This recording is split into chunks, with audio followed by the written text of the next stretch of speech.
Ang ninakaw na pera para sa kinabukasan ng anak, ginamit pambili ng diamante ng kabit.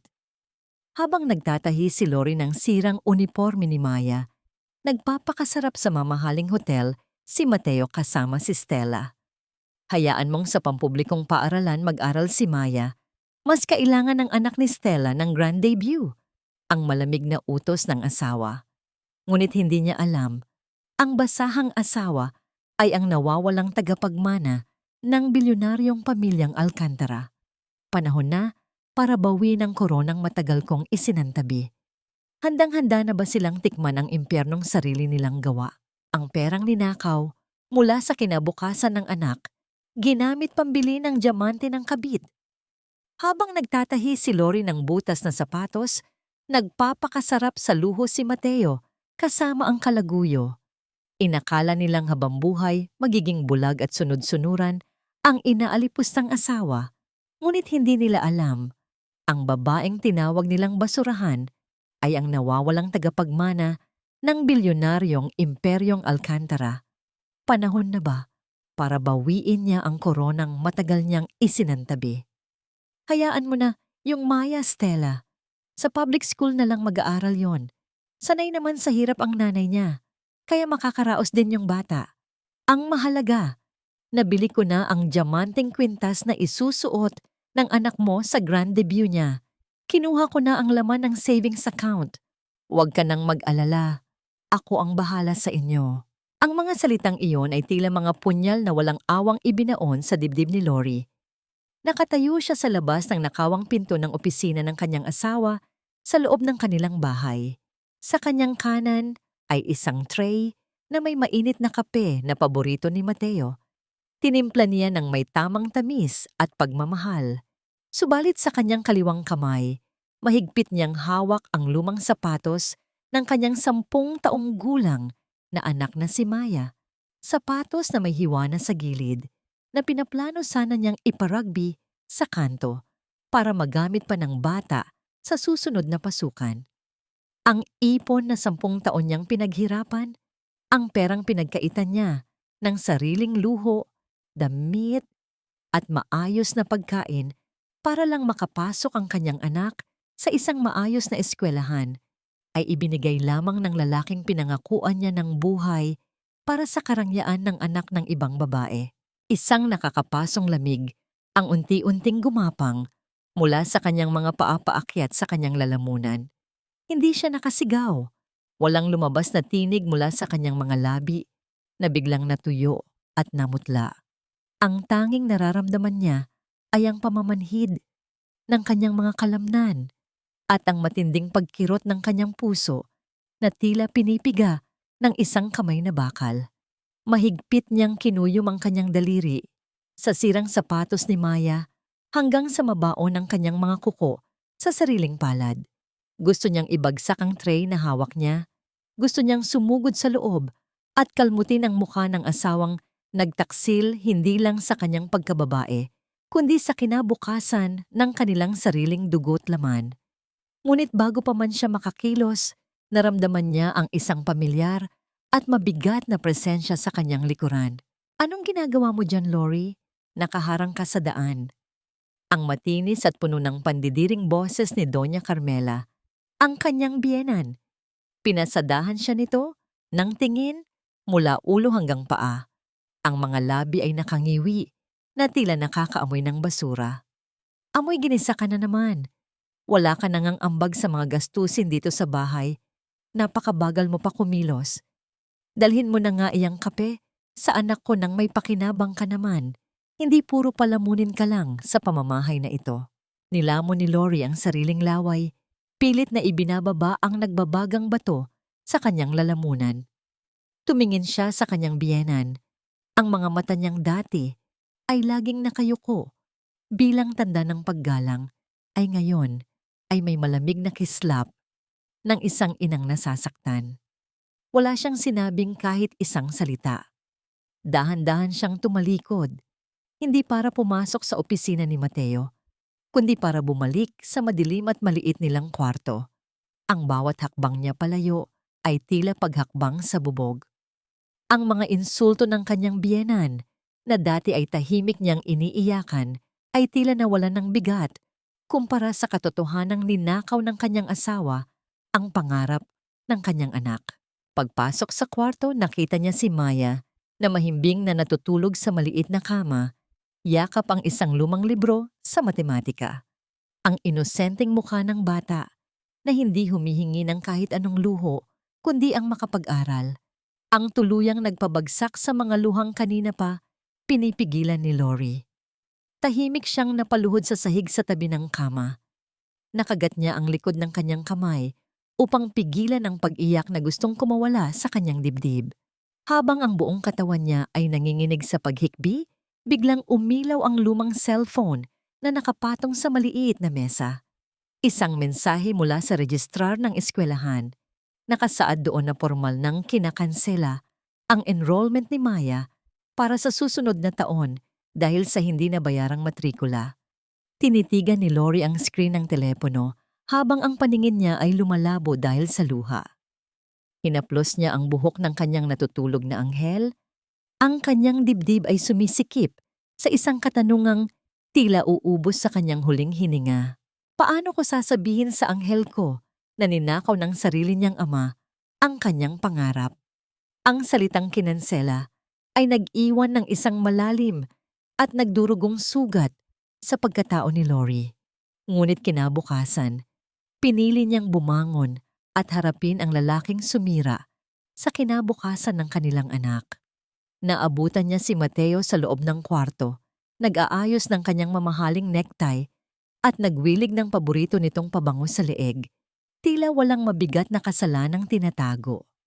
Kalmado, ngunit may panginginig sa kanyang tinig, tinanong ni Lori kung nasaan ang laman ng savings account ni Maya. Sa halip na makakita ng pagsisisi, isang nakakapasong galit ang bumakas sa mukha ni Mateo. Inihampas nito ang isang folder sa ibabaw ng kama at tinitigan siya ng may matinding pandidiri. Ano bang alam mo sa paghawak ng pera, Lori? Nasa bahay ka lang maghapon, naglalaba at naghihintay ng iaabot ko sa'yo. Investment yon sa isang malaking proyekto. Kailangan kong maglabas ng pera para makakuha ng mas malaking pondo. Kung puro ka reklamo at walang bilib sa diskarte ko, sana ikaw na lang ang nagtrabaho para sa pamilyang ito. Ang mapanumbat na sigaw ni Mateo. Binaliktad nito ang sitwasyon, pinapalabas na siya ang biktima at si Lori ang asawang walang utang na loob. Ang bawat salita niya ay lason na sadyang ginamit upang patahimikin at iparamdam kay Lori na wala itong kwenta. Bago pa man makasagot si Lori, dahan-dahang bumukas ang pinto ng kwarto. Nakatayo roon si Maya. Ang maliit niyang mga kamay ay mahigpit na nakayakap sa isang alkansyang gawa sa kawayan. Ang inosenteng mga mata ng bata ay may bahid ng takot, ngunit puno ng pagmamahal. Lumapit ito sa kanyang ama at inilapag ang alkansya sa paanan nito. Papa, narinig ko po kayong nag-aaway ni Mama tungkol sa pera. Huwag na po kayong magalit sa kanya. Eto po ang naipon ko mula sa baon ko. Baka po makatulong para hindi na kayo mahirapan. Ang malambing at nanginginig na tinig ni Maya, subalit walang natunaw na yelo sa puso ni Mateo. Tiningnan lamang niya ang alkansya ng bata na para bang isa itong basura na nakaharang sa kanyang daraanan. Biglang umilaw ang screen ng telepono ni Mateo na nakapatong sa mesa. Isang tawag mula sa bangko ang lumabas sa screen na may nakasulat na babala tungkol sa isang malaking pautang. Nanlisik ang mga mata ni Mateo, mabilis na pinatay ang tawag at kinuha ang kanyang bag nang walang anumang paliwanag. Nang maglakad siya palabas at dumaan sa gilid ni Lori, napapikit ang ginang. Wala siyang naamoy na amoy ng pawis o amoy ng isang lalaking papunta sa construction site. Ang naiwan sa hangin ay isang matapang at mamahaling pabango ng babae. Isang amoy na kailanman ay hindi niya nabili para sa kanyang sarili. Nang tuluyang makalabas ang asawa, napaluhod si Lori sa sahig at niyakap ng mahigpit ang kanyang anak. Ang mga luha niyang kanina pa pinipigilan ay tahimik na pumatak sa balikat ni Maya. Subalit sa halip na umiyak din, Itinaas ng bata ang kanyang maliliit na kamay at pinunasan ang mga basa sa pisngi ng kanyang ina. Okay lang po sa public school, Mama. Huwag na po kayong umiyak. Basta po kasama kita. Kahit saan ay masaya ako.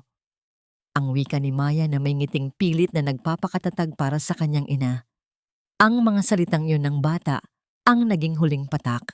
Ang kalungkutan sa puso ni Lori ay natuyo at napalitan ng isang malamig at matigas na desisyon. Wala na siyang asawang aalagaan. Tanging isang anak na kailangan niyang ipagtanggol. Tumayo siya at inayos ang buhok ng anak. Sa mga sandaling iyon, umilaw ang lumang telepono ni Lori. Isang mensahe mula sa hindi kilalang numero ang pumasok. Nang buksan niya ito, bumulaga sa kanya ang isang litrato. Si Mateo, nakangiti ng napakatamis habang umaalalay kay Stella at sa anak nitong babae sa loob ng isang mamahaling butik.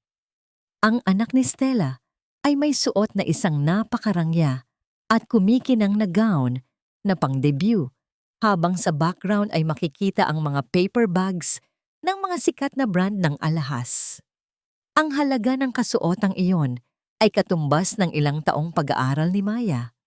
Tinitigan ni Lori ang litrato at ang kislap ng mamahaling gown na yon sa screen ng kanyang telepono ay nagpaalab sa isang bagong apoy sa kanyang mga mata. Ang lalaki, natututo lang maghanap sa labas kapag walang kwenta at hindi marunong mag-ayos ang asawang nasa loob. Ang boses ni Stella ay kasing talas ng kanyang mga kuko na bagong gawa sa parlor. Nakatayo siya sa gitna ng malawak na lobby ng bangko. Suot ang isang mamahaling puting dress na tila sumisigaw ng karangyaan. Samantalang si Lori ay nakatayo sa tapat niya, suot ang kanyang kupas na t-shirt at maong na ilang taon na niyang hindi napapalitan. Ang kanyang mga kamay ay may mga bakas pa ng tusok ng karayom mula sa pagtatatahi kagabi. Isang matalim na amoy ng mamahaling pabango ang sumakop sa paligid ni Lori. Ang parehong amoy na laging dala ni Mateo pag-uwi nito sa gabi.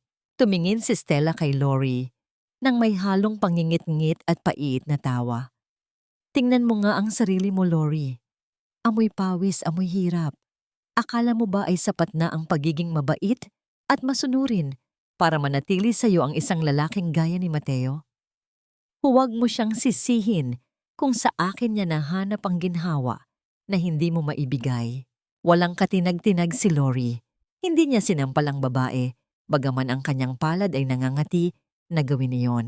Sa halip, tiningnan niya ang mga mata ni Stella, ang mga matang puno ng kislap ng tagumpay na nakuha mula sa pagnanakaw. Ang katahimikan ni Lori ay tila isang malalim na bangin na unti-unting lumalamon sa kumpiyansa ni Stella. Pagkatapos ng ilang sandali, isang maliit at makahulugang ngiti ang gumuhit sa mga labi ni Lori. Tumalikod siya ng dahan-dahan, iniiwan ang kabit na nakatayo at nalilito sa kanyang hindi inaasahang reaksyon. Ang bawat hakbang ni Lori sa makintab na sahig ng bangko ay tila isang deklarasyon ng pagtatapos ng isang kabanata. Pag-uwi sa bahay, hindi katahimikan ang sumalubong sa kanya, kundi ang matinis na utos ni Doña Carmela. Ang kanyang biyenan ay kasalukuyang nag-uutos sa isang katulong na ilipat ang mga mamahaling florera sa sala. Nandyan ka na pala, Lori. Bilisan mo at ibaba mo ang lahat ng mga kurtina sa sala. Labhan mo ang mga yan ngayon din at siguraduhin mong mabango at walang gusot. May mga VIP na kaibigan si Mateo na darating bukas. Ayaw kong mapahiya sa kanila dahil sa pagiging burara mo sa bahay na ito. Ang asik ng matanda habang abala sa pag-aayos ng kanyang mga alahas. Hindi kumibo si Lori. Tiningnan niya ang mga kurtinang ilang beses na niyang nilabhan sa loob ng 10 taon, ang mga sulok ng bahay na siya ang naglinis at nag-alaga, at ang pamilyang inakala niyang siya ang sentro. Tila may isang makapal na ulap na nahawi sa kanyang paningin. Pumasok siya sa loob ng kanilang kwarto at sinimulang itiklop ang mga damit ni Maya. Maingat niyang inilagay ang bawat piraso sa loob ng isang maliit at lumang maleta. Ang tanging pag-aari na dinala niya noong siya ay lumaya sa mansyon ng kanyang ama. 12 taon na ang nakakaraan. Habang nag-iimpake, huminto siya sa harap ng salamin. Dahan-dahan niyang hinawakan ang kanyang wedding ring. Ang gintong singsing na yon ay tila naging isang tanikala na sumasakal sa kanyang kaluluwa. Nang hubarin niya ito, nakita niya ang isang maputing marka sa kanyang daliri, isang permanenteng bakas ng 10 taon ng pagsisilbi at pagtitiis. Inilapag niya ang singsing sa ibabaw ng mesa, sa tabi ng isang basag na salamin, at hindi na ito muling tiningnan. Ang gabi ay binalot ng isang napakalakas na buhos ng ulan. Ang tunog ng mga patak ng tubig sa bubong ay tila isang marahas na musika na sumasabay sa pintig ng puso ni Lori. Binuhat niya ang kanyang maleta at ang natutulog na si Maya. Wala siyang iniwang sulat, wala siyang iniwang paliwanag. Lumabas siya sa pinto ng bahay na itinuring niyang kulungan sa loob ng mahabang panahon. Nakatayo sa ilalim ng dilim at lamig ng ulan, kinuha ni Lori ang kanyang lumang cellphone. Ang bawat patak ng ulan sa kanyang mukha ay humahalo sa kanyang mga luha, habang dinidiyal niya ang isang numero na matagal na niyang ibinaon sa limot. Ang tunog ng dial tone sa kabilang linya ay tila isang mahabang tulay na unti-unting nabubuo muli sa gitna ng unos. Nang may sumagot sa kabilang linya, ang kanyang boses ay nanginginig, ngunit puno ng determinasyon. "Papa, ako ito. Maari po bang umuwi na kami?" Ang katahimikan sa kabilang linya ay tila tumagal ng isang habang buhay bago marinig ang isang malalim na buntong hininga na puno ng pangungulila. Nakatayo si Lori sa harap ng higanting pintuang bakal ng Mansion Alcantara, isang lugar na 12 taon niyang sinubukang kalimutan. Ngunit ngayon ay siya na lamang niyang matatakbuhan. Ang ulan ay walang awang humahampas sa kanyang payat na katawan. Tila sinusubukan siyang itaboy palayo sa marangyang mundong tinalikuran niya noon para sa isang maling pag-ibig. Yakap-yakap niya si Maya na nababasa na rin habang ang kanilang kaisa-isang maleta ay nakalubog na sa putik sa paanan ng gate. Isang gwardiyang nakauniporme ang lumabas mula sa maliit na silid sa gilid ng gate. Tiningnan niya si Lori ng may pagdududa at pandidiri. Tila ba isang ligaw na pusa ang nakaharang sa daanan ng mga mamahaling sasakyan. "Hoy, lumayo ka dyan. Bawal ang namamalimos dito, lalo na't gabi na at malakas ang ulan. Humanap kayo ng masisilungan sa kanto, huwag dito sa harap ng mansyon ni Don Roberto." Ang pasigaw na utos ng gwardiya habang iwinawasiwas ang kanyang baton. Hindi gumalaw si Lori. Ang kanyang mga paa ay tila ibinaon na ng ulan sa semento. "Sabihin mo sa kanya. Sabihin mo nandito ang anak niya. Sabihin mo nandito si Lorena." Ang mahina, ngunit buong tapang na tugon ni Lori, habang ang tubig ulan ay dumadaloy sa kanyang mga mata at humahalo sa kanyang mga luha. Ang gwardiya ay tumawa lamang ng mapait.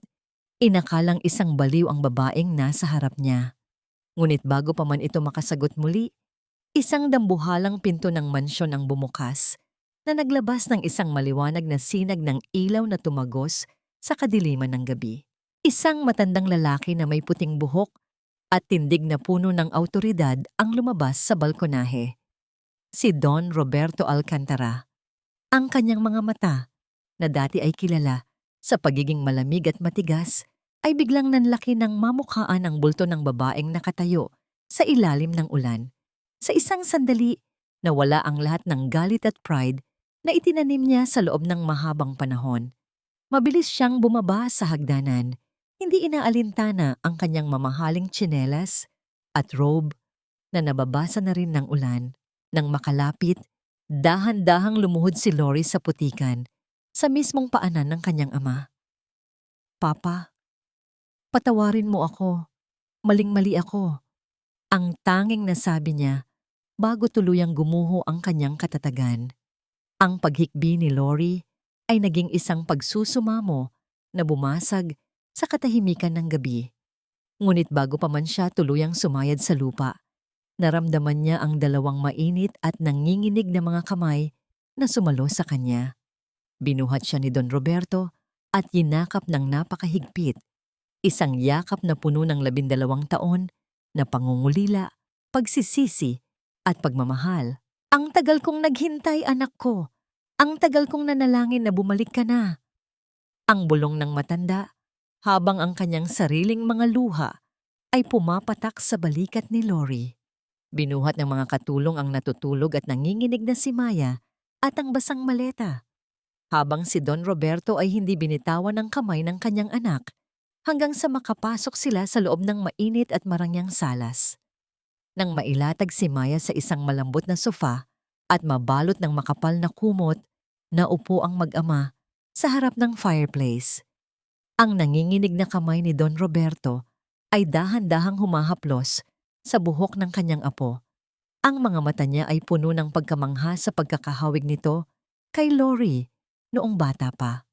Isang malalim na katahimikan ang namayani, isang katahimikan na hindi na masakit, kundi puno ng paghihilom. Maya-maya, tinawag ni Don Roberto ang kanyang sekretarya at may ibinulong na isang kautusan. Ihanda ang lahat ng dokumento para sa Project X. Panahon na para simulan ang dapat nating ginawa noon pa. Lumingon siya kay Lori at binigyan ito ng isang makahulugang tingin.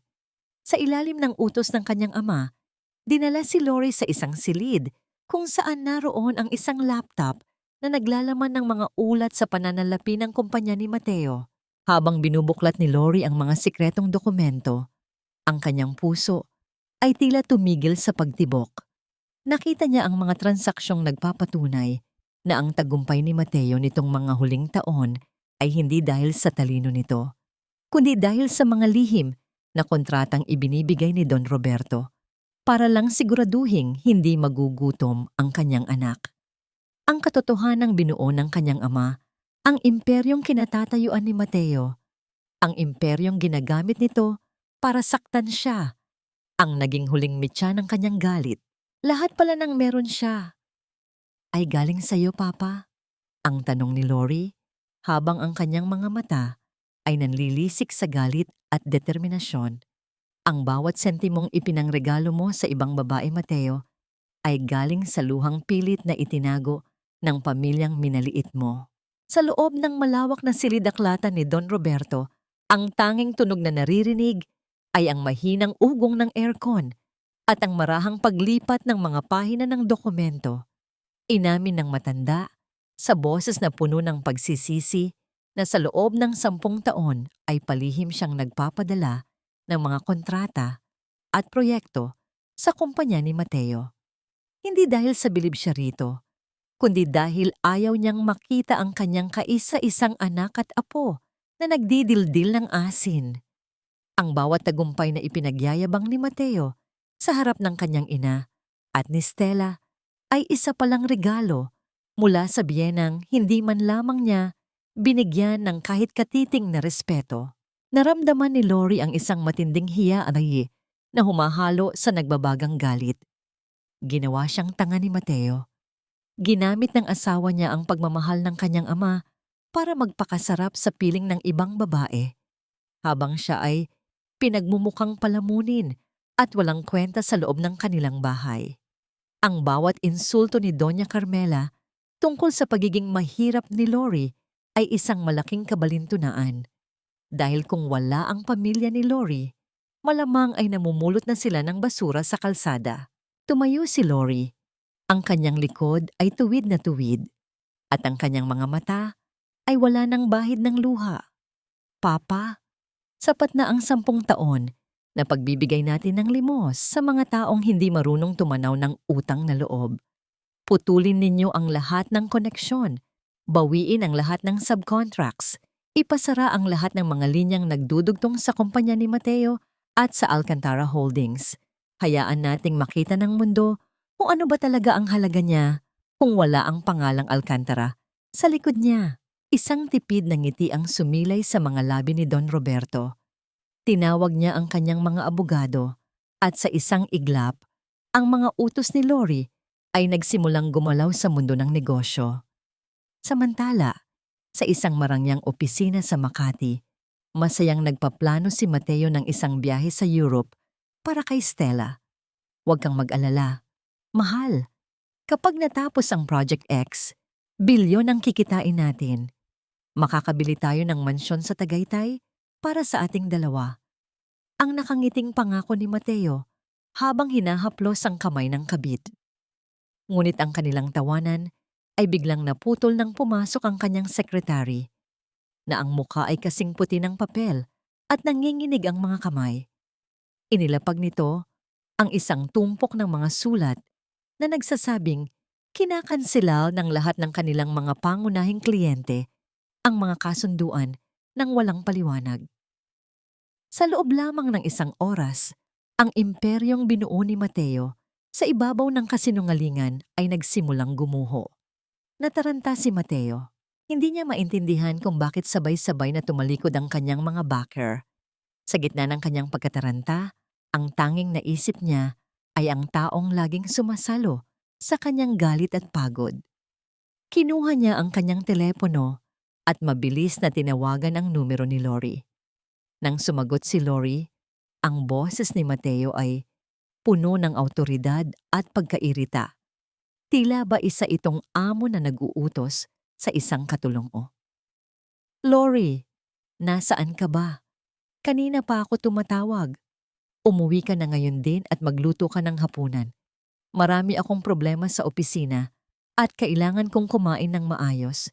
At siguraduhin mong malinis ang bahay dahil may mga bisita ako bukas. Sa kabilang linya, isang malamig at matalim na tawa ang narinig ni Mateo. Isang tawang hindi niya kailanman narinig mula sa kanyang asawa. Patay na ang asawang tagapagluto mo, Mateo, at simulan mo na ring magsanay na magutom dahil ang bawat butil ng kanin na kinakain mo ay bibilangin ko na simula ngayon. Ang tugon ni Lori, bago tuluyang pinutol ang linya, naiwan si Mateo na nakatitig sa kanyang telepono habang ang tunog ng namatay na linya ay tila isang babala ng isang darating na dilubyo na hindi niya mapipigilan. Ang katahimikan sa loob ng opisina ni Mateo ay tila isang mabigat na kumot na sumasakal sa kanyang hininga.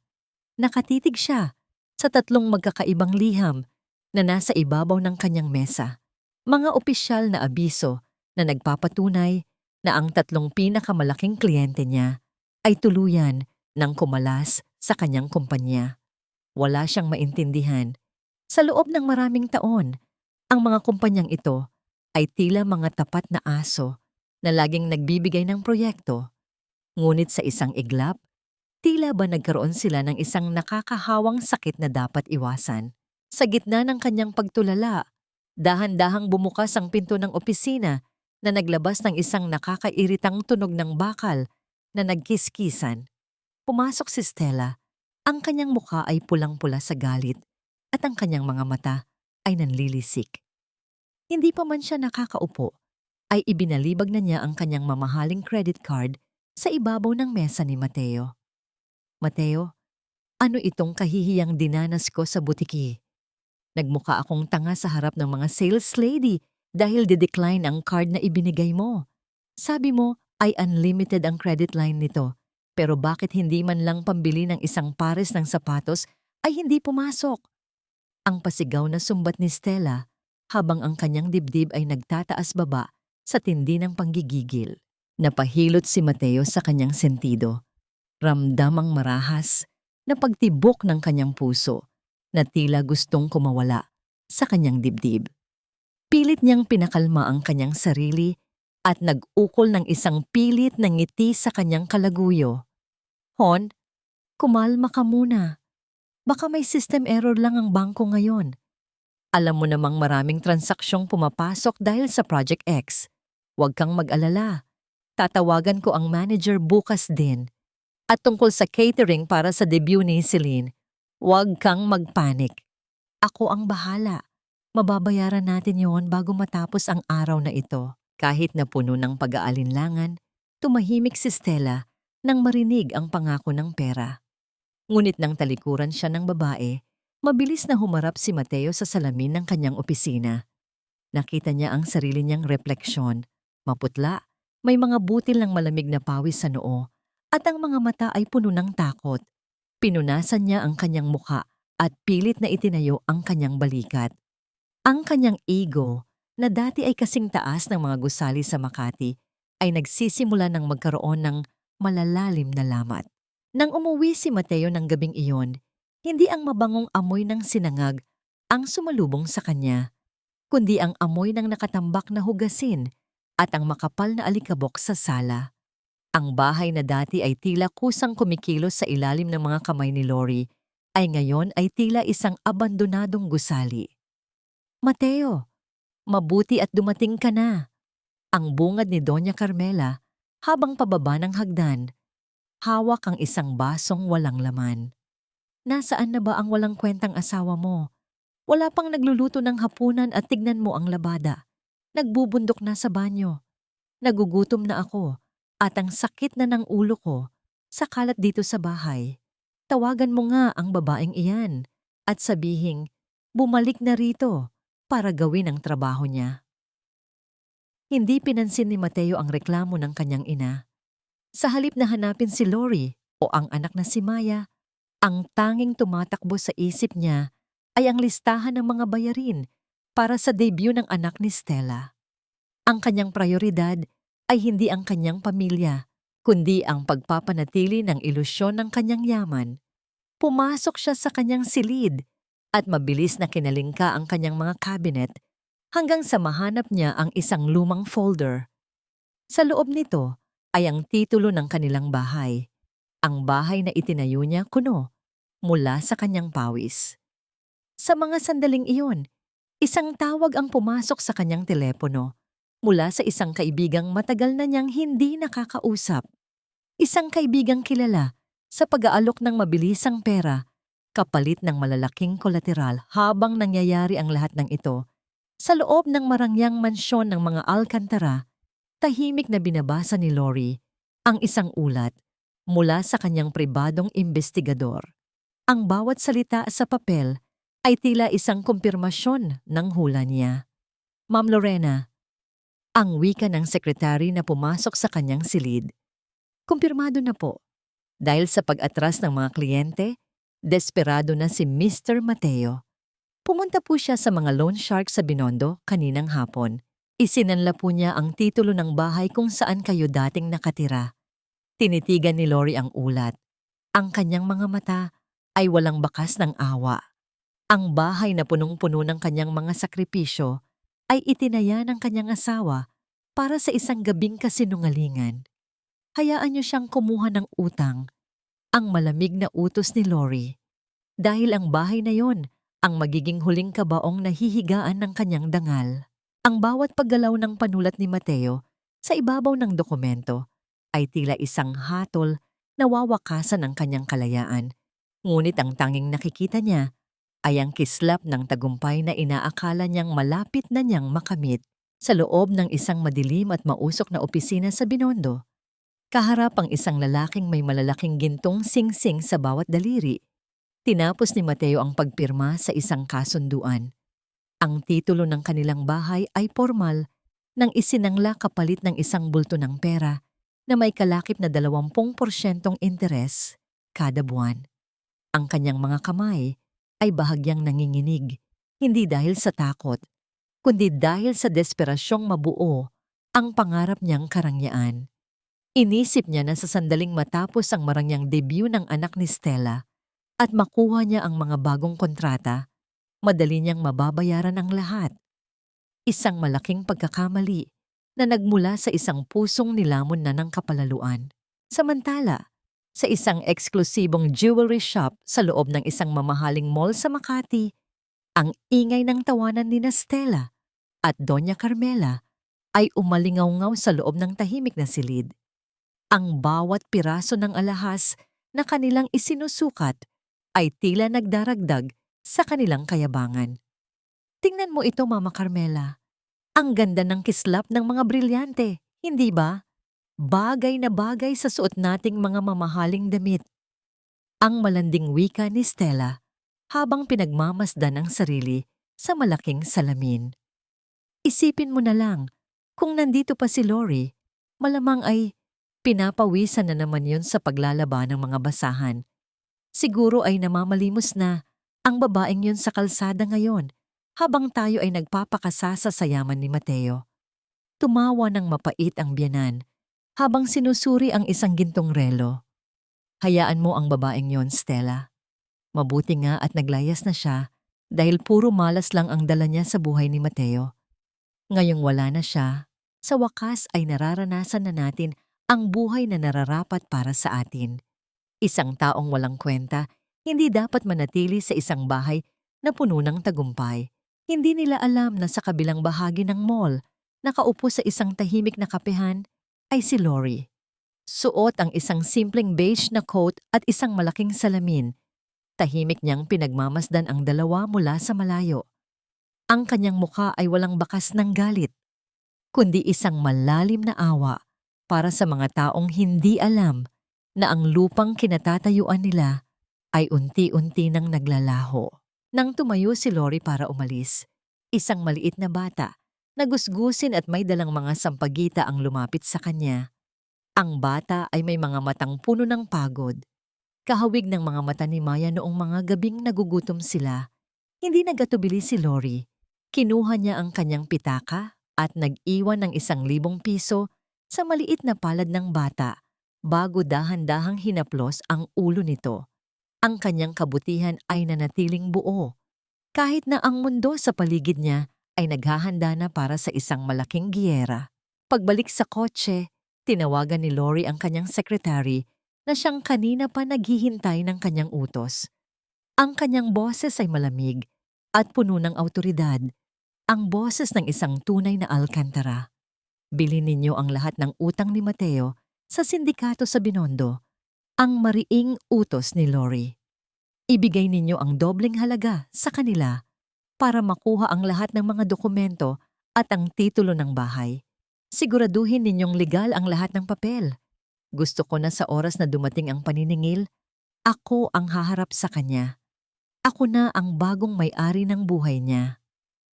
Nang ibaba ni Lori ang telepono, naramdaman niya ang isang kakaibang kapayapaan. Ang bawat hakbang niya ay planado.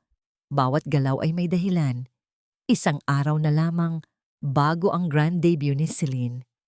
Ang ticking clock ay tila isang bomwang nagbibilang ng oras. Sa bahay ni Mateo, ang huling sentimo ng inutang niyang pera ay naglaho na naman dahil sa mga huling gastusin sa catering at venue. Habang nakaupo siya sa dilim ng kanyang opisina, isang text ang dumating mula sa hindi kilalang numero. Isang mensahe na naglalaman ng isang simpleng babala. Bukas, sa oras ng pagdiriwang, kukunin namin ang lahat ng sa amin. Naramdaman ni Mateo ang paninigas ng kanyang buong katawan. Hindi niya alam kung ang babala ay mula sa sindikato o mula sa isang multo ng kanyang nakaraan. Ngunit wala na siyang oras para mag-isip. Ang lahat ng itinaya niya ay nakasalalay sa isang gabi ng kasinungalingan nang hindi niya alam na ang lahat ng kanyang inutang ay pag-aari na ng asawang kanyang itinakwil. Mabuti na lang at lumayas ka, Lori. Simula nang mawala ka sa bahay, tila nagliwanag ang kapalaran ng anak ko.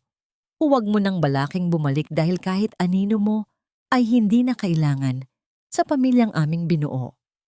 Ang tinig ni Doña Carmela ay pumailan lang sa loob ng isang mamahaling butik, isang lugar na hindi niya inakalang makikita ang kanyang dating manugang. Si Lori ay nakatayo sa harap ng isang salamin. May suot na simpleng silk scarf na nagkakahalaga ng higit pa sa buong buwan ng sahod ni Mateo. Ngunit dahil sa pagiging simple nito, inakala ng biyanan na galing lamang ito sa ukay-ukay. Lumapit ang matanda nang may mapanot siyang nangiti habang sa likod niya ay nakasunod si Stella na puno ng kayabangan. Ipinagmalaki ni Doña Carmela ang gintong imbitasyon na hawak niya para sa debut ni Celine. Tingnan mo ito, Lori. Ginto ang bawat detalye. Diyan mapupunta ang perang hindi mo kailanman matitikman. Ang swerte talaga ni Mateo kay Stella. Hindi gaya mo na puro tipid at reklamo lang ang alam. Hindi kumibo si Lori. Tiningnan niya ang kanyang dating biyenan. Sa mga mata, isang tingin na punong-puno ng kapayapaan na hindi kayang bilhin ng pera. Walang galit, walang sakit, kundi isang malalim na pag-unawa sa kamangmangan ng mga taong nasa harap niya. Ang katahimikan ni Lori ay tila isang pader na hindi matibag-tibag na lalong nagpainis kay Doña Carmela. Sana po ay mabusog kayo bukas sa handaan, Doña Carmela. Ang mahinang tugon ni Lori habang ang bawat salita ay may kalakip na nakatagong kahulugan. Siguraduhin ninyong titikman ninyo ang bawat putahe sa lamesa dahil baka yun na po ang huling masarap na pagkaing dadaan sa inyong lalamunan. Nanlaki ang mga mata ng matanda, ngunit bago pa man siya makasagot, sumingit si Stella. Huwag kang magmalaki, Lori. Isang salita ko lang kay Mateo, hinding-hindi ka na makakalapit sa kanya o kahit sa anak mo. Huwag na huwag kang magpapakita sa hotel bukas kung ayaw mong ipakaladkad kita sa mga security guards. Ang dumi mo sa paningin namin. Kaita mo, isang mapanutyang ngiti ang gumuhit sa mga labi ni Lori. Huwag kayong mag-alala. Hindi ako magpapakita bilang ang babaeng inalipusta ninyo. Pero tandaan ninyo, ang tadhana ay may kakaibang paraan ng pagbawi sa lahat ng hiniram ninyong luho. Tumalikod si Lori at dinaluhan ng sales lady na naghihintay sa gilid. Inabot niya ang isang itim na card, isang card na tanging ang mga bilyonaryo lamang ang nagmamay-ari. Nakita ni Stella at Doña Carmela ang mabilis na pagyuko at paggalang ng sales lady kay Lori na tila ba isang reyna ang kanilang kaharap. Nagkatinginan ng dalawang kontrabida, may halong pagkalito, ngunit agad itong binaliwala ng kanilang sobrang kumpiyansa. Pag-uwi ni Lori sa mansyon ng kanyang ama, dinalaw niya ang kwarto ni Maya. Hinaplos niya ang magandang puting damit na inihanda niya para sa kanyang anak. Ang damit na gagamitin sana nito sa enrollment, ngunit ngayon ay magiging simbolo ng kanilang bagong buhay. Bukas, anak, ang bulong ni Lori habang ang kanyang mga mata ay nangingilid ang luha ng pag-asa. Bukas, ibabalik ko ang mundo sa tamang lugar. Samantala, sa bahay ni Mateo, ang huling gabi bago ang debut, ay binalot ng matinding kaba. Isang huling babala ang dumating mula sa pinagkakautangan ni Mateo. Ang mensahe ay malinaw. Kung walang bayad bukas ng gabi, kukunin nila ang lahat ng ari-arian niya, kabilang na ang bahay at kumpanya. Ngunit dahil sa bulag na paniniwala na makukuha niya ang mga regalo at pondo mula sa mga bisita, binaliwala ito ni Mateo. Inakala niyang siya ang hari, nang hindi alam na ang kanyang korona ay gawa lamang sa buhangin na unti-unti nang tinatangay ng agos. Isang dosenang lalaking nakaitim na security guards ang kinuha ni Lori para sa susunod na gabi. Hindi para sa proteksyon, kundi para sa isang formal na pagbabaklas ng kasinungalingan. Sa loob ng malawak na silid-aklatan ng Mansyon Alcantara, tanging ang mahinang ugong ng aircon at ang marahang paglipat ng mga pahina ng libro ni Maya ang bumabasag sa katahimikan. Nakaupo ang bata sa isang malambot na alpombra. Pinalilibutan ng mga kwentong dati ay sa mga panaginip lamang niya nababasa. Kahit na napapaligiran na siya ng ginto at karangyaan, nanatili ang pagiging mapagkumbaba sa kanyang mga mata. Ang parehong mga mata na dati ay nakatingin sa sirang sapatos at walang lamang alkansya. Lumapit si Lori at dahan-dahang naupo sa tabi ng kanyang anak.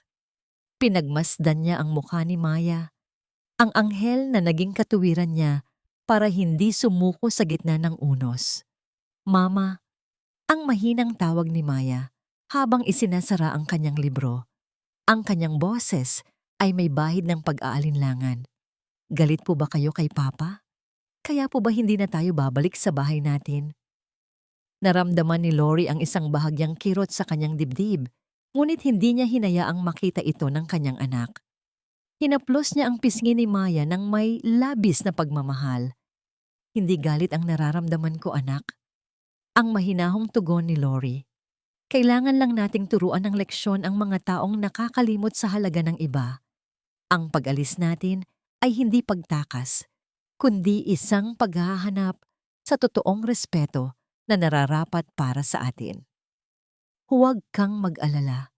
Hinding-hindi ko hahayaang may kumuha muli sa mga pangarap mo.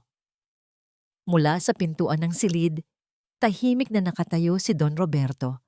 Pinagmamasdan ng mag-ina.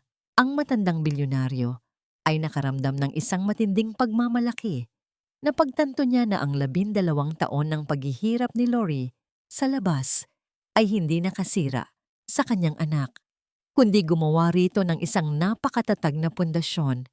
Ang sakit ay naging lakas at ang luha ay naging karunungan. Lumapit si Lori sa isang drawer at inilabas ang isang folder na may tatak ng Alcantara Foundation. Maya, may regalo ako sa iyo. Hindi ito alahas o mamahaling damit. Ito ay mga dokumento para sa isang scholarship foundation na itatayo natin sa pangalan mo. Para sa lahat ng mga batang katulad mo na nangangarap din pero walang pambayad sa matrikula. Gusto kong ang sakit na naranasan natin ay maging daan para sa saya ng iba. Nanlaki ang mga mata ni Maya sa tuwa at sa isang biglaang pagkilos, hinawakan niya ang kamay ng kanyang ina. Dahan-dahang itinaas ng bata ang kamay ni Lori at hinalikan ng isang maliit na peklat sa kanyang daliri.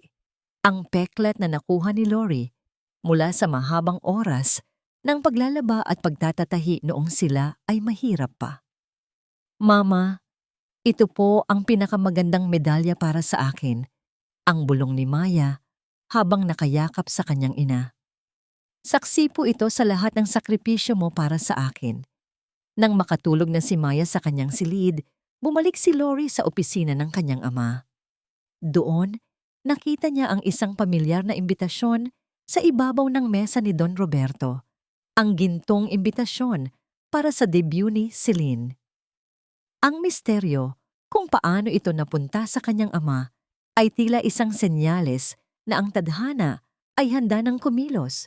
Biglang naramdaman ni Lori ang pag-vibrate ng kanyang telepono sa ibabaw ng lamesa.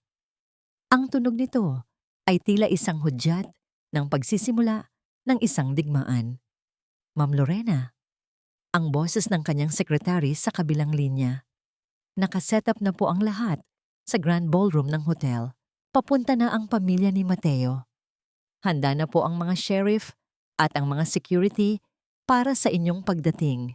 Tumingin si Lori sa labas ng bintana, sa madilim na langit na tila nagbabadya ng isang malakas na pagkulog. Ang katahimikan ng gabi ay natapos na. Pumunta na tayo. Ang maikling utos ni Lori. Panahon na para tapusin ang lahat. Ang yening katantamaham ang bawat kristal na nakasabit sa kisame ng Grand Ballroom ay tila nagtatawa sa kislap ng mga ilaw na nagbibigay ng isang mapanlinlang na ningning sa buong silid.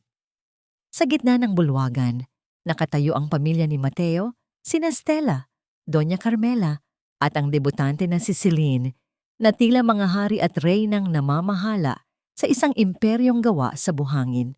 Pumarada si Celine sa harap ng mga bisita, suot ang isang napakarangyang gown na kulay rosas at ang diamanteng kwintas na kumikinang sa kanyang leeg. Ang kwintas na binili gamit ang perang ninakaw mula sa kinabukasan ni Maya. Bawat hakbang ng bata ay tila isang sampal sa alaala ng mga sakripisyo ni Lori. Si Stella naman ay hindi magkamayaw sa pagbati sa mga panauhin.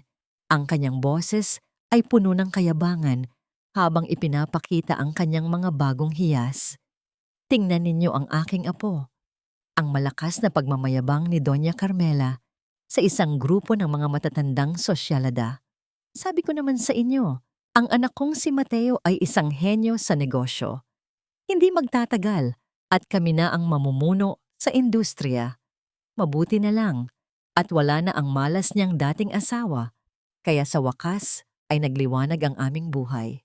Ngunit sa likod ng entablado, malayo sa mga mata ng mga bisita, ang realidad ay nagsisimula ng maningil. Nakatayo si Mateo sa isang madilim na sulok. Ang kanyang mga kamay ay nanginginig habang paulit-ulit niyang tinatawagan ang kanyang mga investors. Ngunit sa bawat dial niya, tanging ang mekanikal na boses ng operator ang sumasagot sa kanya. Ang mga taong dati ay nagkakandara pa sa kanya ay tila naglahong parang bula. Isang matinding kaba ang unti-unting lumalamon sa kanyang sikmura na nagpapalabas ng malalamig na pawis sa kanyang noo kahit na napakalakas ng aircon sa loob ng hotel. Maya-maya, isang lalaking nakauniforme ng hotel manager ang lumapit sa kanya ng may seryosong mukha. Hindi ito ang nangiting inaasahan ni Mateo mula sa mga taong binabayaran niya. Sir Mateo, ang mahinang tawag ng manager, ngunit ang bawat salita nito ay tila isang dagok sa pandinig ni Mateo. Kailangan po namin kayong makausap ng pribado. Tumalbog po ang lahat ng checkeng ibinigay ninyo para sa venue at sa catering. Kanina pa po sinusubukan ng aming accounting department na i-process ang inyong payment pero insufficient funds ang lumalabas sa inyong account. Naramdaman ni Mateo ang paninigas ng kanyang buong katawan. Pilit siyang humugot ng kumpiyansa mula sa kanyang hungkag na pagkatao. Anong sinasabi mo? Baka nagkakamali lang ang system ninyo. Isang malaking insulto ito sa akin at sa aking pamilya. Bayaran ninyo ang dapat bayaran at mamaya ay aayusin ko ang lahat. Ang pabulong na asik ni Mateo habang pilit na inaayos ang kanyang mamahaling necktie upang itago ang kanyang panginginig. Pasensya na po, sir. Ang matigas na tugon ng manager.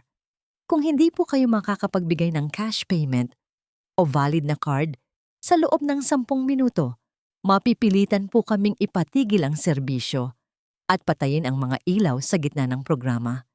Hindi po kami tumatanggap ng mga pangako sa ganitong kalaking halaga. Ang pilit ng ngiti ni Mateo sa harap ng manager ay tila isang maskara na unti-unti nang naglalaho. Ramdam niya ang pagguho ng kanyang ego habang nakatingin sa mga bisitang masayang kumakain. Hindi alam na ang bawat subo nila ay may katumbas na utang na hindi na kayang bayaran. Sa gitna ng tensyong ito, inanunsyo ng MC ang pagsisimula ng speech ni Mateo. Pag-akyat niya sa stage, sa ilalim ng maliwanag na spotlight, ang lahat ng mata ay nakatuon sa kanya. Bubuksan na sana niya ang kanyang bibig para magsinungaling muli nang biglang bumukas ang dambuhalang pinto sa dulo ng ballroom. Hindi iyon mga huling bisita. Ang tunog ng mga sapatos na naglalakad sa makintab na sahig ay tila isang martsa ng kamatayan para sa karangyaan ni Mateo. Isang grupo ng mga lalaking nakabarong at may bitbit na mga itim na folder ang pumasok. Ang kanilang mga muka ay walang bakas ng emosyon. Napatigil ang musika. Ang katahimikan na bumalot sa buong hall ay kasing bigat ng isang hatol sa korte. Ang katahimikan sa loob ng grand ballroom ay tila isang matalim na salamin na biglang nabasag. Ang sheriff na may dalang mga dokumento ay hindi nag-atubiling umakyat sa entablado. Sa mismong tabi ni Mateo, na nakatayo pa rin sa ilalim ng spotlight, ang bawat hakbang ng opisyal sa kahoy na entablado ay nagbigay ng isang mabigat na tunog na umalingaw-ngaw sa pandinig ng mga bisitang ngayoy nagsisimula ng magbulungan. Mr. Mateo? Ako si Sheriff Ramos mula sa korte. Ang boses ng lalaki ay malamig at walang bahid ng pag-aalinlangan, sapat na lakas para marinig ng lahat ng naroroon. Narito kami para ihain ang notice of foreclosure sa inyong lahat na ari-arian, kabilang na ang inyong kumpanya at ang inyong tirahan. Kasama rin nito ang ilang bilang ng kaso ng estafa at pagnanakaw ng pondo na isinampa laban sa inyo. Nabitawan ni Mateo ang mikropono. Ang tunog nito nang tumama sa sahig ay tila isang hudyat ng kanyang kamatayan.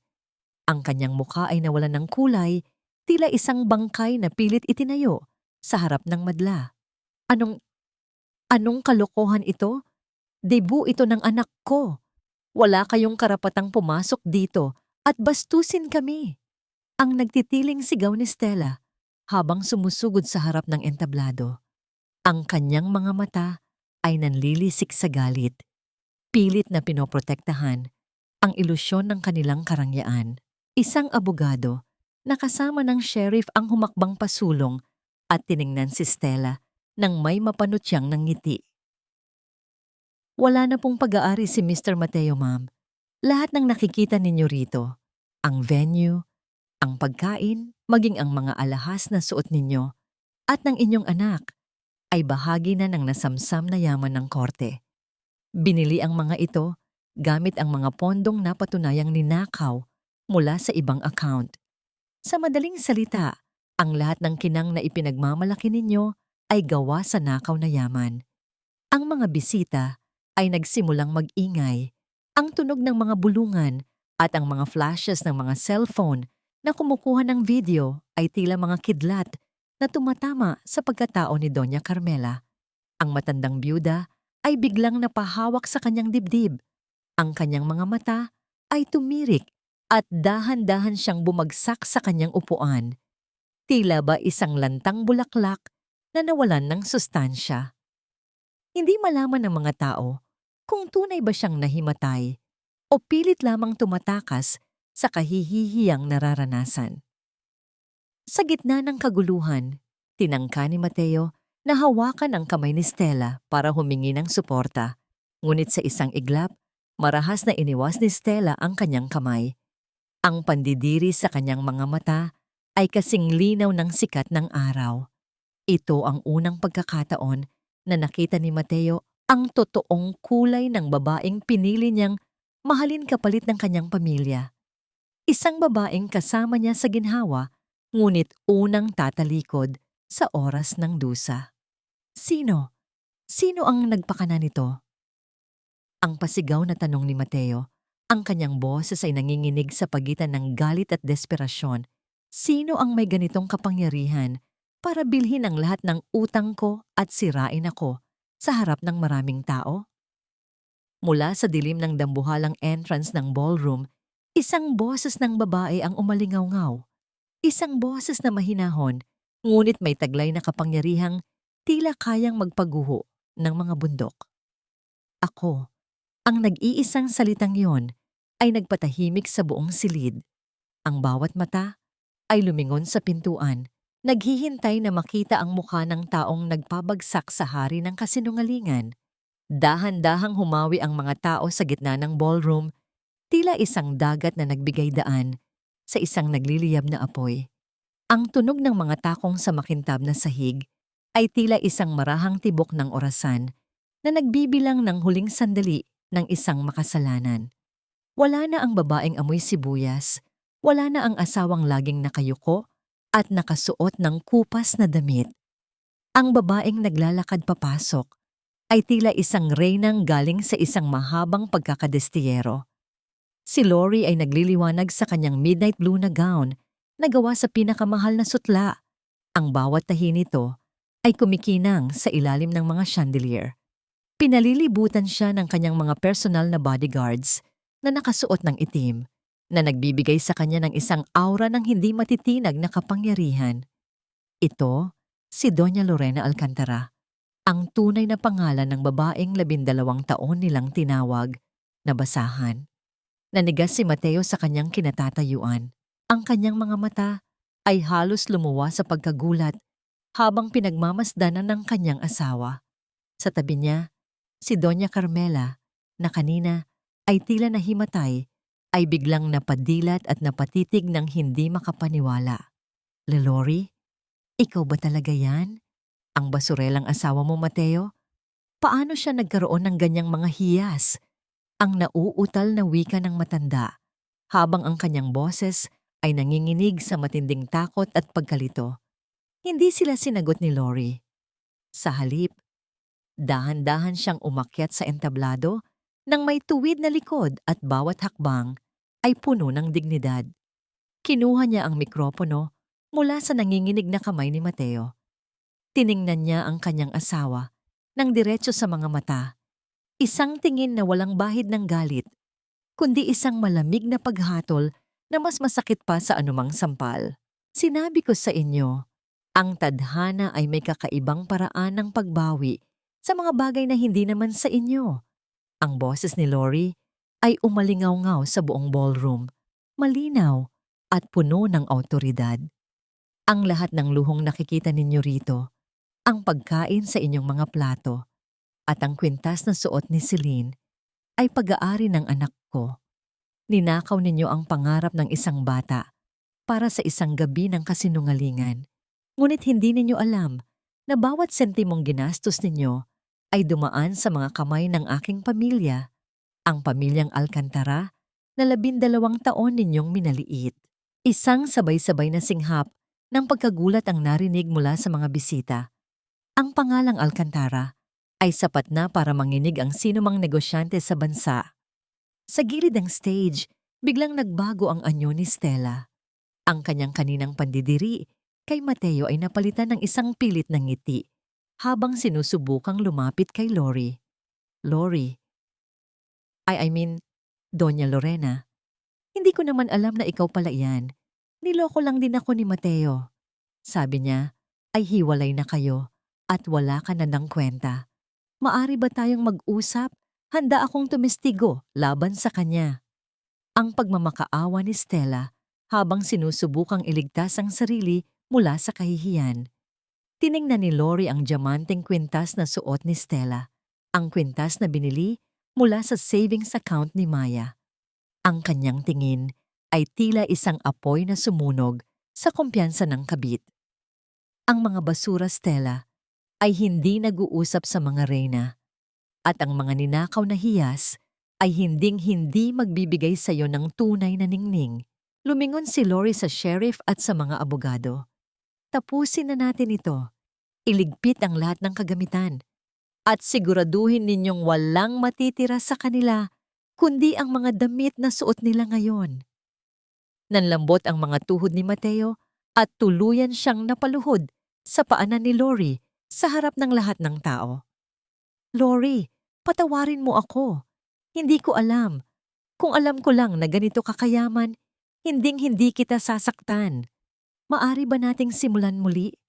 Para kay Maya. Ang pagtangis ni Mateo habang pilit na hinahawakan ng laylayan ng gown ni Lori. Tiningnan ni Lori ang asawang dati ay itinuring niyang mundo, ngunit ngayon ay tila isang estrangherong hindi na niya kilala.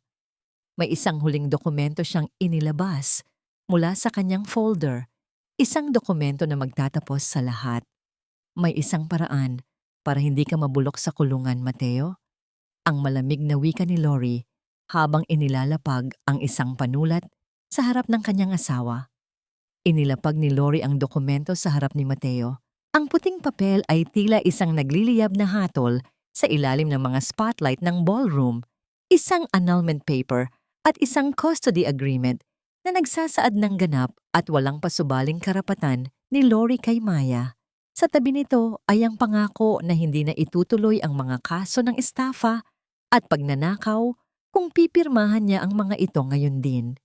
Pumili ka, Mateo. Ang malamig na boses ni Lori ay tila isang hiwa ng patalim sa hangin.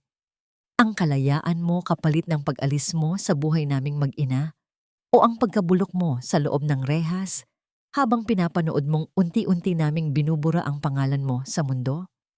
Isang pirma lang at makakalakad ka palabas ng hotel na ito nang hindi nakapuso. Ngunit tandaan mo, sa oras na lumapat ang tinta sa papel na ito, wala ka ng asawa, wala ka ng anak, at wala ka ng babalikang tahanan. Nanginginig ang mga kamay ni Mateo habang tinitingnan ang sheriff at ang mga abogado sa kanyang paligid. Ang takot na mabilanggo at mawala ang kanyang marangyang buhay ay mas matimbang kaysa sa pagmamahal niya sa kanyang sariling anak. Sa harap ng daan-daang saksi, kinuha ni Mateo ang panulat.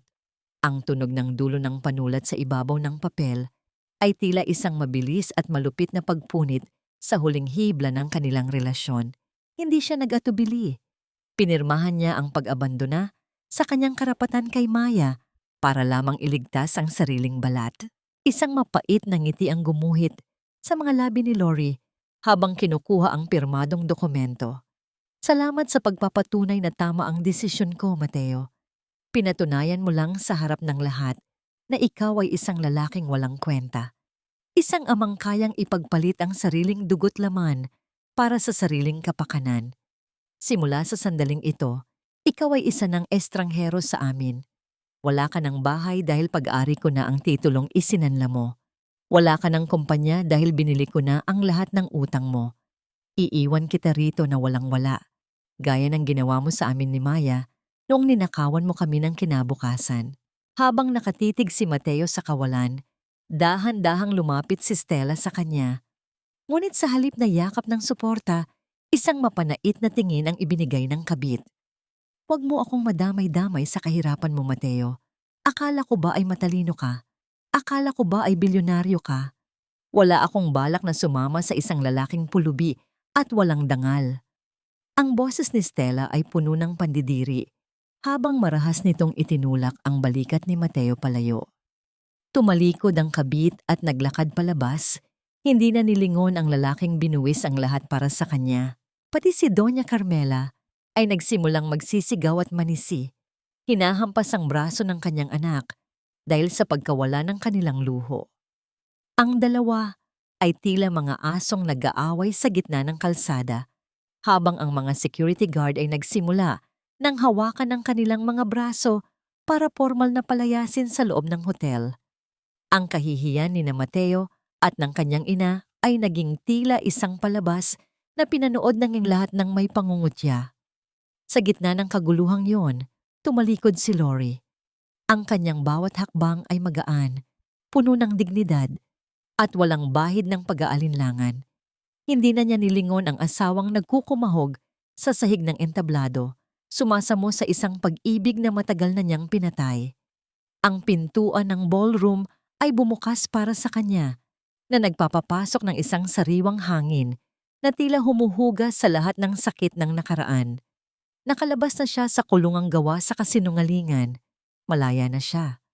Sa loob ng marangyang sasakyan na bumabaybay sa tahimik na kalsada ng Maynila, ang tanging naririnig ay ang mahinang ugong ng makina at ang marahang paghinga ni Maya na nakasandal sa balikat ni Lori. Ang mga ilaw ng lungsod na dumadaan sa bintana ay tila mga anino ng nakaraan na unti-unti nang naiiwan sa bawat metrong inilalayo nila mula sa hotel. Hinaplos ni Lori ang buhok ng kanyang anak. Ang kanyang puso ay puno ng kaba kung paano ipapaliwanag ang lahat. Sa isang mahinang tinig, inamin ni Lori kay Maya na hindi na babalik ang kanyang papa. Inasahan ni Lori ang isang matinding iyak o pagtatanong, ngunit ang bata ay tumingin lamang sa kanya nang may mga matang puno ng pangunawa na tila mas matanda pa sa kanyang edad. Mama, okay lang po na wala si Papa. Basta huwag mo lang akong iiwan. Ang bulong ni Maya habang niyayakap ng mahigpit ang braso ni Lori. Alam ko po na masakit ang ginawa niya sa atin. Nakita ko po ang mga luha mo noong gabi-gabi kang nagtatatabas ng tela. Ngayong wala na siya. Wala na pong sasaktan sa inyo. Ang mga inosenteng salitang iyon ng kanyang anak, ang tuluyang bumasag sa huling pader ng kalungkutan na pilit itinayo ni Lori sa kanyang puso. Doon, sa loob ng madilim na sasakyan, ay tuluyan ng bumuhos ang mga luha ni Lori, hindi dahil sa sakit ng pagtataksil, kundi dahil sa labis na pagmamahal sa anak at ang nakakaginhawang pakiramdam ng ganap na paglaya. Tahimik siyang niyakap ni Don Roberto, ang kanyang ama, na 12 taon niyang tinalikuran, at hinawakan ng kanyang kamay bilang simbolo na hinding-hindi na siya muling mag-iisa sa gitna ng unos. Lumipas ang ilang buwan. Ang buhay sa loob ng Mansyon Alcantara ay napuno ng halakhak at bagong pag-asa. Si Lori ay naging isang aktibong bahagi na ng kumpanya ng kanyang ama. Ginagamit ang kanyang talino at katatagan para palaguin ang kanilang imperyo. Si Maya naman ay masayang nag-aaral sa isang prestihiyosong paaralan. Bit-bit ang kanyang bagong sapatos at ang scholarship foundation na itinatag para sa kanya. Ang bawat sugat ng nakaraan ay unti-unti nang naghihilom sa ilalim ng init ng tunay na pamilya. Isang umaga, habang nag-aayos ng kanyang gamit sa opisina, napansin ni Lori ang isang lumang band-aid na nakadikit pa rin sa kanyang daliri mula sa huling araw niya sa dati nilang bahay. Dahan-dahan niya itong tinanggal. Tinitigan niya ang balat sa ilalim nito, wala na ang sugat, wala na ang dugo. Tanging isang maliit at halos hindi na makitang peklat ang natira. Isang ngiti ang gumuhit sa kanyang mga labi. Ang peklat na yon, ang kanyang medalya ng katapangan, ang katibayan na siya ay nakaligtas. Habang nagmamaneho si Lori patungo sa isang meeting, ang kanyang sasakyan ay napadaan sa isang maliit at masikip na eskinita dahil sa traffic. Sa gilid ng kalsada, nakita niya ang isang pamilyar na bulto ng lalaki na namamasada ng isang lumang tricycle. Gusgusin ang damit nito, pawisan, at may mga matang puno ng pagod at kawalan ng pag-asa. Sa loob ng sidecar ay nakaupo ang isang matandang babae na may bitbit na mga plastik ng gulay, walang tigil sa pagsigaw at pagsermon sa lalaki dahil sa bagal nito. Sina Mateo at Doña Carmela. Ang buhay na dati ay itinuring nilang basura ay siya na palang naging hantungan nila. Ang kanilang pagkaganid ay nagdala sa kanila sa mismong lugar na kinatatakutan nila noon. Tinitigan sila ni Lori mula sa likod ng kanyang tinted na bintana, ngunit wala na siyang naramdamang galit o pagnanais na gumanti pa. Ang kanilang pagkakaroon ng karma ay sapat na. Sa huling pagkakataon, lumingon si Lori sa kanila bago mabilis na tumakbo ang kanyang sasakyan palayo. Tuluyan nang isinasara ang pinto ng isang masakit na nakaraan. Ang kalsada sa harap niya ay malawak, maliwanag, at handa na para sa bagong simula.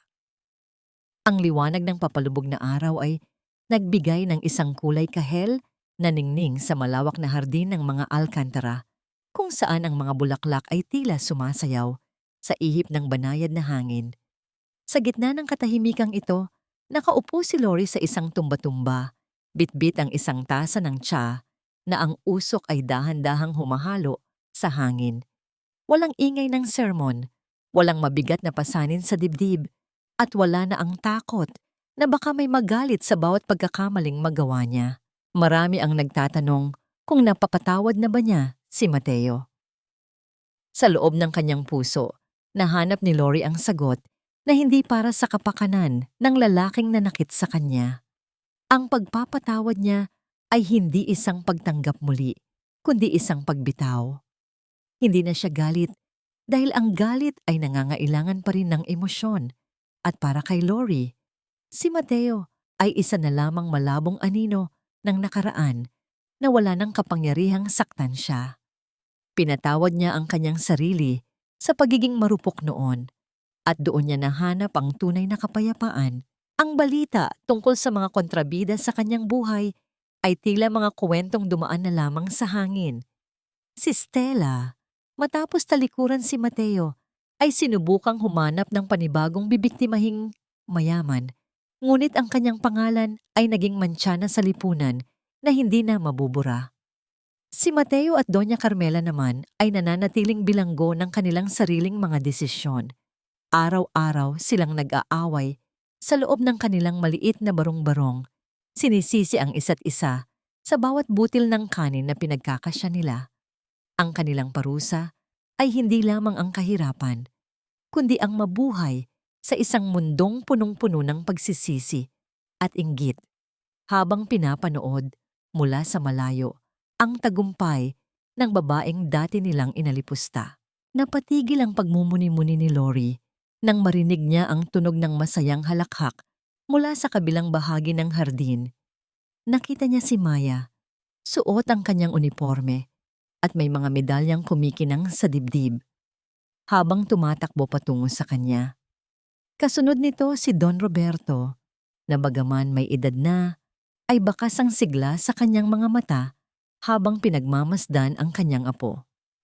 Mama, Lolo, tignan ninyo, ako ang nakakuha ng pinakamataas na marka sa pagsusulit. Ang masayang sigaw ni Maya habang yumayakap sa baywang ng kanyang ina. Sabi po ng teacher ko, magiging mahusay raw po akong leader balang araw gaya ninyo. Isang matamis na ngiti ang sumilay sa mga labi ni Lori habang hinahaplos ang buhok ng kanyang anak. Siyempre naman anak, dahil ang dugo ng isang alkantara ay hindi sumusuko at ang puso ng isang matapang na babae ay laging nakakahanap ng daan pauwi sa liwanag.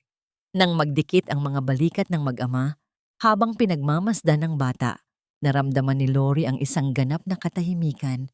Ang pangarap niya noong bata pa siya ay hindi pala ang magkaroon ng isang marangyang kasal, kundi ang magkaroon ng isang tahanan kung saan ang respeto at pagmamahal ay hindi kailangang ipakiusap. Ang pamana ni Lori para sa kanyang anak at sa mga taong nakikinig sa kanyang kwento ay malinaw. Ang halaga ng isang babae ay hindi nasusukat sa haba ng kanyang pagtitiis sa maling tao, kundi sa tapang niyang bumitaw, tumayo ng mag-isa, at muling buuin ang kanyang sarili mula sa pagkawasak. Ang bawat peklat ay hindi simbolo ng kahihiyan, kundi isang mapa ng tagumpay na nagpapatunay na pagkatapos ng pinakamadilim na gabi, ang umaga ay laging darating ng may bitbit na bagong pag-asa. Ang bawat tibok ng puso ni Lori ngayon ay hindi na punong-puno ng kaba, kundi ng pasasalamat. Salamat sa sakit, dahil ito ang nagmulat sa kanya. Salamat sa pagtataksil, dahil ito ang nagpalaya sa kanya. At higit sa lahat, salamat sa pag-ibig, ang tunay na pag-ibig na nagmula sa kanyang ama at sa kanyang anak. Dahil ito ang nagturo sa kanya na siya ay sapat, siya ay mahalaga, at siya ay isang reyna sa sarili niyang kaharian. Sa huling pagkakataon, tumanaw si Lori sa abot-tanaw. Ang araw ay tuluyan ng lumubog, ngunit ang kanyang mundo ay mananatiling maliwanag hanggang sa huling sandali.